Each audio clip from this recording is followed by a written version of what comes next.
Ndabasuje nitwa Itangishaka Emmanuel. Reka nizere ko mumeze neza aho muherereye hose mu gihugu. Nje kukubwira ko rero ubu hari kwibaza ibibazo bikomeye cyane nyuma y'ifungwa rya hoteli Château Marara yavuzweho cyane muri iyi minsi. Hanyuma kandi turaza kukubwira ko bitamwitende wamenyekanye nka buri kantu yatawe muri yombi. Abdul Karim yatawe muri yombi rero. Munyarwenya Soloba wafungiwe muri Uganda yageze i Kigali. Hanyuma kandi ndakubwira ko buriya ngo kunywa cyangwa se kwicara cyane ngo bingana no kunywa itabi niko Ministry Dr. Sabin Sanzimana abivuga. Turakubwira ko hari imbundi ibihumbi 12 na toni ibihumbi na toni 500 z'ibisasu byarasenywe ibyariye rero ku kurwanya intwaro nto mu Rwanda. Ibyo nabyo turaje tubikubwireho. Nitwa Itangishaka Emmanuel, kandi subscribe kugira ngo rero dukomeze tubane 5 kwa 5 cyo mwifurije rero nibi byiza no gukomeza kuryoherwa n'ubuzima. Ngwino tubane. Reka nkubwire ko ikigo gishinzwe iterambere mu Rwanda cyatangaje ko kuva none kuwa kabiri gifunze by'agateganyo hoteli Château Marara iri ku kiyaga cya Kivu mu burengerazuba. Kivuga ko rero ngo cyakoze iperereza kigasanga yakoraga idafite uruhushya. Ku mbuga nkoranyambaga icyemezo cy'iki kigo kizwi nka RDB Rwanda Development Body cyabajijweho ibibazo na benshi nyuma y'ibyavuzwe cyane kuri iyi hoteli mu cyumweru gishize. Iyi hoteli nta kiratangaza ku cyemezo RDB yatangaje mu ijoro ryo kuri uyu wa mbere. Mu mpera rero y'icyumweru cya mbere cy'uku kwezi kwa Nyakanga iyi hoteli yari yamenyekanye cyane kubera rero uburyo yubatse nk'inyubako zo mu gihe cya kera z'Iburayi. Yakiriye rero ubukwe bwari burimo bamwe mu bantu bazwi cyane mu Rwanda ku mbuga nkoranyambaga barimo na babiri babaye ba Miss Rwanda mu myaka ishize. Nyuma y'ibyumweru bibiri ubwo bukwe rero bubaye, bamwe mu babwitabiriye magiye ku mbuga nkoranyambaga bintu bira service bavuga ko ngo yari mbi cyane bahawe n'iyi hoteli y'ibyumba 21 byishyurwa agera ku madolari 200 ngo ni hafi ibihumbi 300 by'amafaranga y'u Rwanda ku ijoro ku cyumba kimwe. Kwinuba rero kwabo guherekejwe n'amashusho bagiye bafata agaragaza ibyo bavuga ko batishimiye n'inkuru yavuzwe cyane mu Rwanda mu cyumweru gishize. Ibaruwa BBC yabonye iyi hoteli yandikiye abateguye ubwo bukwe ivuga ko ngo yakomeje kubishyuza miliyoni 5 z'amafaranga y'u Rwanda y'inyongera arenga kuri service bahawe batishyuye, ibanenga kwica amasezerano bagiranye. Iyi hoteli kandi mu cyumweru gishize yatanze ikirego mu rwego rushinzwe iperereza ku byaha mu Rwanda RDB irega aba bayikoreyemo ubukwe gukangisha, gusebanya ndetse no gukoresha uburiganya ngo batishyura amafaranga hoteli ivuga ko ngo bayibereyemo. Hanyuma rero abantu benshi bavuze kuri iyi nkuru, bamwe banenga service z'iyi hoteli bahereye ku byatangajwe n'abitabiriye ubwo bukwe, kandi banenga abateguye ubwo bukwe ko banze kwishyura amafaranga hoteli ibishyuza bagahitamo kuyisebya. Ahubwo mu cyumweru gishize umukuru w'ikigo RDB yabwiye ikinyamakuru The New York Times cyo mu Rwanda ko ngo barimo gukusanya amakuru ngo bamenye neza ibyabaye mbere yo gufata icyemezo. Yatangiye rero itagira ibyangombwa, ibibazo birimo kwibazwa.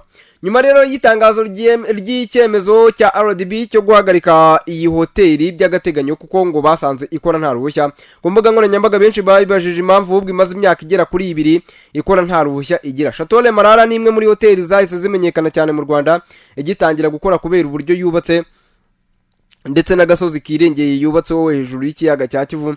Mbere yuko rero itahwa yanagaragajwe mu mashusho y'indirimbo iri mu zakunzwe mu gihugu. Ku rubuga X umwe rero yasubije ku itangazo rya RDB ati ni gute hoteli nk'iriya ikorera ku mugaragaro RDB mukaba mutazi ko badafite lisanse?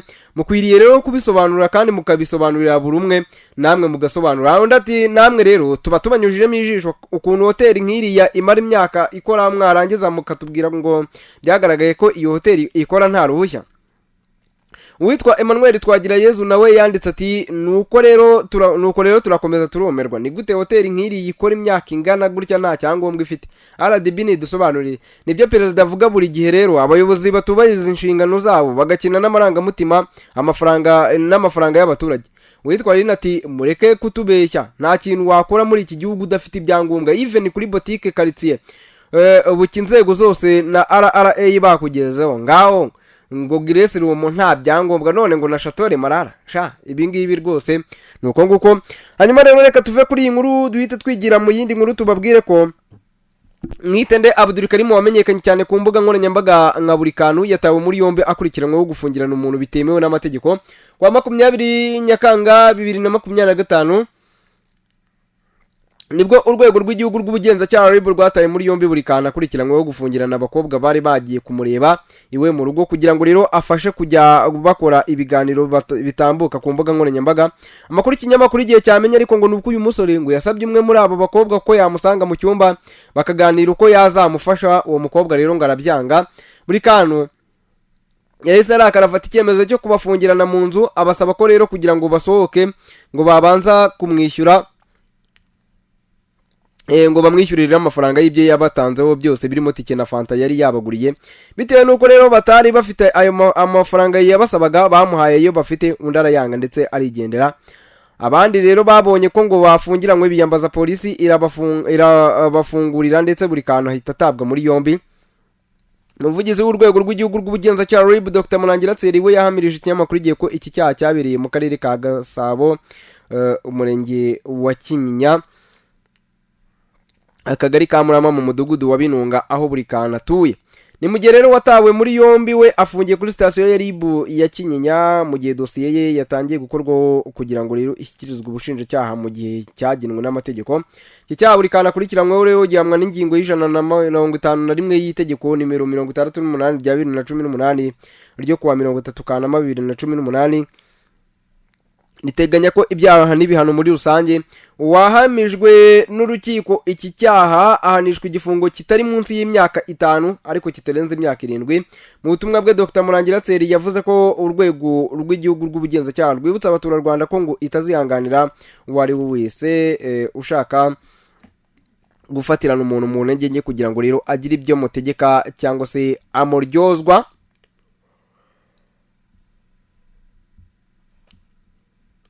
Hanyuma kandi RDB yibutsa abantu kwirinda icyaha nk'iki kuko rero ngo ari ibikorwa bihanwa n'amategeko kandi ubikoze wese azafatwa ashyikirizwe ubutabera.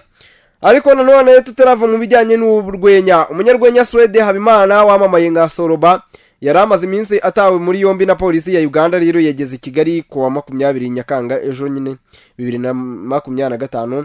Uyu munyarwenya rero watawe muri yombi kuwa 18 Nyakanga yaje kurekurwa rero kuwa 20 Nyakanga 2025 bagahamya ko ngo ari nyuma yo kuganirizwa ku makosa yari yakoze.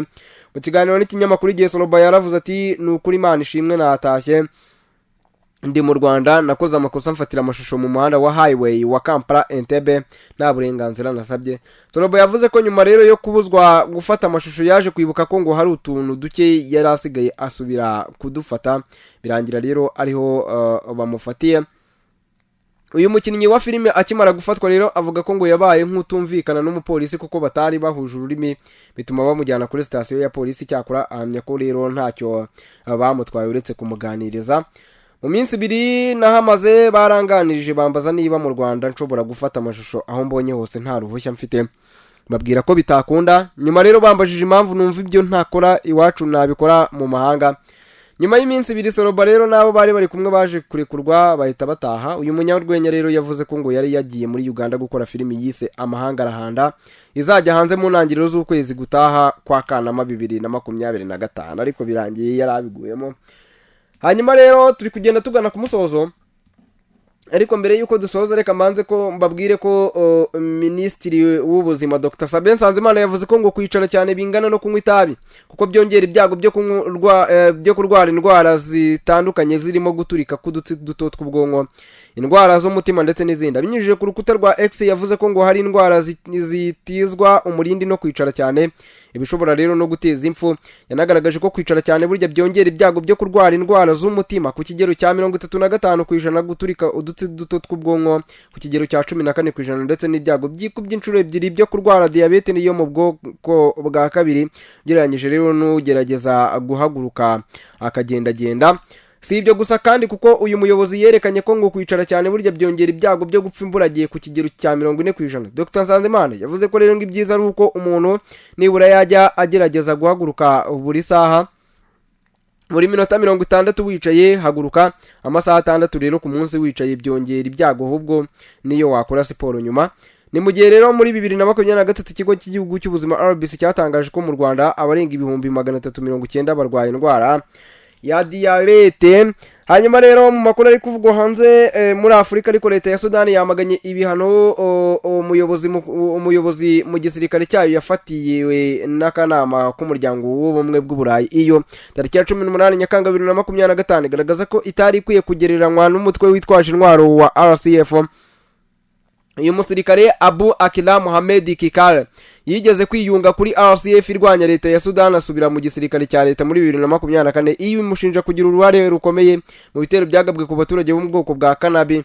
Iyo kandi yafatiye ibihano Hussein Barhassan uri mu buyobozi bukuru bwa RCF imushinja uruhare mu bwicanyi guhotera ubwoko gukura abaturage mu byabo cyane cyane mu ntara ya Darfur ndetse n'izindi zabereyemo intambara. Gulf Bank ihuzwa n'umuyobozi mukuru wa RCF General Mohamed Hamdan Dagalo nayo rero yafatiwe ibihano ishinja gutera inkunga ibitero by'uyu mutwe ndetse no kuwufasha kugura intwaro. Sosiyete y'ubucuruzi n'ubucukuzi bw'amabuye y'agaciro ya Red Rock Mining yongeye gufatirwa ibihano shinjwa gufasha ingabo za Sudani kugura intwaro n'imodoka zifashisha. Ibihano EU yafatiye aba basirikare n'ibigo birimo gufatira imitungo yabo iri i Burayi, gufunga imiyoboro yo kuri uyu mugabane inyuramo amafaranga byohererezwa ndetse no gukumirwa i Burayi. Minisiteri y'ububanyi n'amahanga ya Sudani yatangaje ko ngo bidakwiye kugerageza cyangwa se kugereranya igisirikare cya leta n'umutwe witwaje intwaro wakoze ubugizi bwa nabi burimo gutsemba ubwoko, gukura abantu mu byabo n'ihohotera rishingiye ku gitsina. Yagaragaje ko EU ijya gutanga ibi bihano yirengagije raporo y'iziperereza ryigenga zakozwe nabi imbere muri Sudani n'inzego mpuzamahanga zishimangira ko RCF yakoze ibyaha bikomeye. Hanyuma rero muri rusange tugana ku musozo reka nkubwire ko akarere k'ibiyaga bigari u Rwanda ruherereyemo karimo imitwe yitwaje intwari irenga 250 zikwirakwiza mu bice bitandukanye. Ntabwo byoroshye rero kubona umuntu witwaje imbunda mu Rwanda atabarizwa mu nzego z'umutekano, gusa hari intwaro zari zarahishwe n'abahoze muri Exfar intera hamwe n'abacengezi zigenda zitahurwa zigasenywa. Kuva muri 2000 u Rwanda rwashyize umukono ku masezerano mpuzamahanga menshi agamije kurwanya ikwirakwizwa ry'intwaro nto ziciriritse, harimo ayasinyiwe Nairobi muri 2000, ayasinyiwe Kinshasa ku wa mbere Kanama 2011 ndetse n'ayandi. Abayobozi b'ibihugu bya Afrika rero biyemeje ko kugira ngo umugabane uzagere ku ntego wihaye ya 2063 bisaba ko intambara z'urudaca zahagarara mu bice bitandukanye hagahagarikwa urusaku rw'imbunda. Gahunda yo gucecekesha urusaku rw'imbunda yagombaga kugerwaho muri 2020 ariko yimurirwa muri 2030. Politike y'u Rwanda yo kurwanya ikwirakwizwa ry'intwaro nto n'iziciriritse yo muri 2009 kugeza 2014 igaragaza ko hamaze gusenywa imbunda 12,327 n'ibisasu biturika bipima toni 500. U Rwanda kandi rwaguze imashini enye zikoresha ikoranabuhanga mu gushyira ibimenyetso byihariye ku mbunda cyangwa se electric firearm marking machine. Hanyuma rero ngira ngo nuko bimeze nuko birimo byitwara. Hanyuma kandi nyuma yo kugura iyo mashini kandi hari kandi imashini ebyiri zisenya intwaro mu buryo bw'ikoranabuhanga ku buryo ibi bikorwa rero bidahumanya ikirere.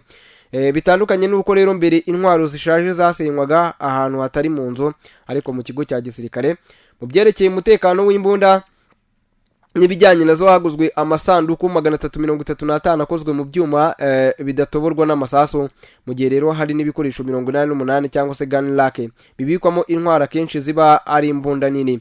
Maginga ya u Rwanda rugaragaza ko imbunda zose za polisi y'igihugu zitunzwe n'abantu ku giti cyabo cyangwa se ibigo byigenga mu buryo bwemewe n'amategeko ziriho ibimenyetso biziranga. Politiki ivuguruye yo kurwanya ikwirakwizwa ry'intwaro nto n'iziciriritse ya 2024 kugeza 2029 garagaza ko intwaro nshya zose zizajya zishyirwaho ibimenyetso habariwemo n'iz'ibigo byigenga bifite uruhushya rwo gutanga serivisi z'umutekano n'abantu ku giti cyabo batunze intwaro. Minisiteri y'umutekano mu gihugu ivuga ko mu Rwanda ahantu hari intwaro mu buryo butemewe n'amategeko ari hake cyane, nabwo ngo zikaba izasizwe n'ingabo zatsinzwe muri 1994 mu Kuboza 2024 ubwo u Rwanda rwakiraga ububiko bw'intwaro bwimukanwa. Umuyobozi ushinzwe kurwanya ikwirakwizwa ry'intwaro nto muri Minisiteri y'umutekano mu gihugu SP retired Vianney Nshimiyimana yavuze ko umutekano wayo urinzwe neza kuko imbunda imwe ishobora guhungabanya umutekano w'umujyi wose. Nuko rero bimeze ibijyanye n'ububiko bw'imbunda. Nge nitwe Itangishaka Emmanuel, reka mwifurize kuryoherwa n'ubuzima, cyo mwifurije nukubaho neza kandi utekanye. Ciao ciao. Ico nitwe rya Kabagari, kana subscribe kugira ngo tuzajye duhura mu yandi makuru.